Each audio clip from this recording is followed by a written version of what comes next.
আসসালামু আলাইকুম রহমতুল্লাহ।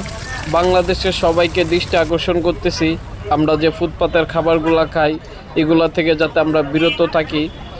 তো আজকের ভিডিওটা আমার এই কারণেই বানানো যে মানুষকে সতর্ক করার জন্য, মানুষ যাতে ভালো কিছু খায়, ভালো কিছু পায়, এটার জন্য। এই যে মৌলবী মানুষটা দেখতেছেন, সম্ভবত 5 ওয়াক্ত নামাজ পড়ে উনি। তো খুব খারাপ লাগলো আজকে ওনাকে দেখে, যে ড্রেন থেকে আসলে কি বলবো ভাই, মানুষ টাকার জন্য কি না করতে পারে। এই যে দেখেন ড্রেনের থেকে লাইন নিচ্ছে সে, ওইখানের পানি, ড্রেনের যে পচা পানি, নোংরা যে আপনার বোতল দেখেন, ওনার বোতলের অবস্থা শেওলা পড়ে গেছে, ময়লা ধরতে ধরতে শেওলা পড়ে গেছে, কিছু বোতলের তো মাথা মুথাও ভাঙা গেছে। তো এই মৌলবী মানুষটা, ওনার কাছ থেকে আমি এটা আশা করি নাই, উনি 5 ওয়াক্ত নামাজ পড়ে ইসলামের পথে চলার পরও সে মানুষকে খারাপ জিনিস খাওয়ায়, খারাপ পরিবেশে।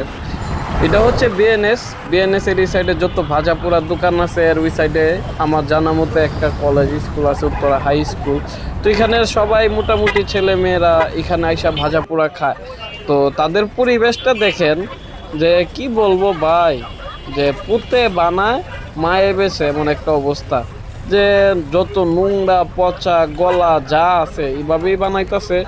তো আশা করি আপনারা এগুলা খাবার থেকে বিরত থাকবেন, আর আমার ভিডিওটা বেশি বেশি শেয়ার করেন, যাতে ভালো কোনো একটা মানুষের নজরে পড়ে, সে যাতে তাদেরকে আইনের আওতায় নিয়ে আসে এবং কি ভালো একটা পরিবেশ আমাদেরকে দিতে পারে। ধন্যবাদ।